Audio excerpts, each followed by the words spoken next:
ఇవాళ ఏమేందో కథలు పడుతున్నది కదా. I am Dr. Venela, MBBS, F4CS, JBS, MGBS. Overall గా బీకామ్ లో ఫిజిక్స్ అన్ని రోగాల వైద్య నిపుణురాల్ని. వైద్య నిపుణురాలో రూపురోలో అయినా ఈమె పిచ్ హాస్పిటల్ నుంచి తప్పిపోయి వచ్చిన పేషెంట్ లెక్క ఉన్నది. ఈమట డాక్టర్ అట. ఓ వెన్నెల ఆఫీస్కి రాకుండా మళ్ళేంది కథ? ఏ ఆగువాని ఇలా డాక్టర్ పని చేయని నన్ను. ఎస్, పేషెంట్స్ ఎవరు వచ్చారు? యా, చెప్పండి మీ ప్రాబ్లం ఏంటి? బాగా దగ్గు వస్తుందమ్మా. ఎట్టగైనా సరేనమ్మా, అది తగ్గాలంతే. తగ్గొద్దు, దగ్గాలే.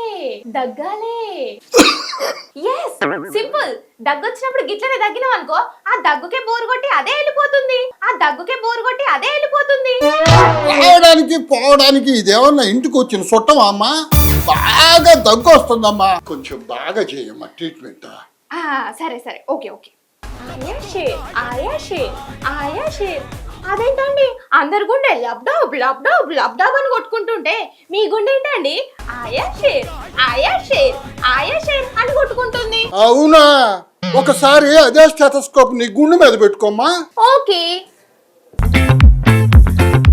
చికిరి చికిరి చికిరి చికిరి చికిరి చికిరి. అదేంటి నా గుండె కూడా చికిరి చికిరి చికిరి అని కొట్టుకుంటుంది? నీ చెవులో ఉండే ఇయర్ బడ్స్ కానీ తీసేస్తే అన్ని బాగా వినపడతాయమ్మా.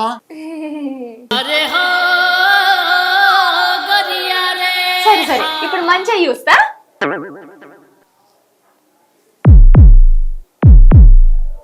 మీ గుండె బాగా కొట్టుకుంటుంది. అయితే పర్వాలేదా మేడం? పర్వాలేదంటారేంటండి?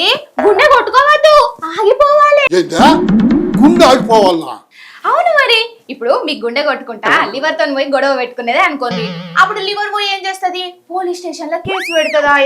అప్పుడు పోలీసులు వచ్చి మీ గుండెని అరెస్ట్ చేస్తారు కదా. అయ్యో, ఎట్లా బతుకుతారు మరి మీరు కదా. అందుకే మీ గుండె కొట్టుకోవద్దు, గొడవలు పెట్టుకోవద్దు. ఇంకా సేపుగా నీ దగ్గర ఉంటే ఇప్పుడే పోతా నేను. ఏడైనా అట్లా ఉంటది మన ట్రీట్మెంట్ అంటే. డాక్టర్ వెన్నెల, MBBS, JBS, MGBS. అయిపోయిందా మేడం?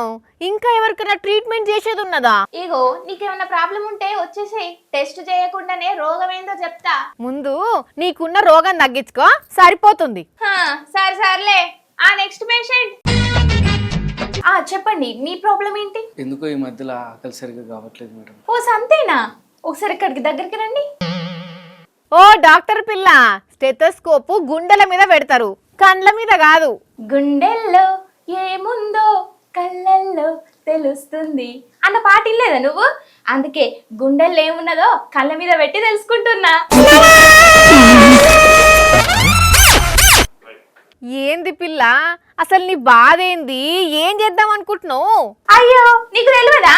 ఇప్పుడు AI చేయబట్టి చాలా మటుకు జాబులు పోయే ప్రమాదం ఉన్నదట. అయితే ఏ టెక్నాలజీ ఎంత వచ్చినా కొన్ని జాబులు పోవట. అవే ఎలక్ట్రీషియన్లు, ప్లంబర్లు, మెకానికులు, వ్యవసాయం పని చేసేటోళ్ళు, ఇంకా గట్లనే డాక్టర్లు, నర్సులు, టీచర్లు, శారీరక శ్రమ చేసేటోళ్ళు అందరి. నేను డాక్టర్ కొలు చేస్తే ఏ ప్రాబ్లం ఎంత వచ్చినా ఏముండదు. అందుకే ఇట్లా ప్రాక్టీస్ చేస్తున్నా. అది ప్రాక్టీస్ చేసినట్టు లేదు, ప్రాణాలు తీసేటట్టున్నది. నడా ఈమె నన్ను ఏ పని చేయనియది, ఎదుగుతా అని కుల్లి మాకు.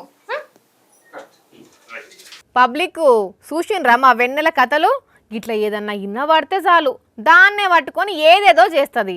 కానీ ఒక్కటైతే నిజముల్లా, ఈ AI చేయబట్టి పెద్ద పెద్ద కంపెనీలు కూడా జాబ్స్ చాలా మంది తీసేస్తున్నాయి కదా, ఇంకా ముందు కూడా పోతాయట. అందుకే AI వచ్చినా మంచిగా ఉండే జాబు లేవని చాలా మంది ఎతుకుతున్నారట. అంతా టెక్నాలజీ ఎఫెక్టు.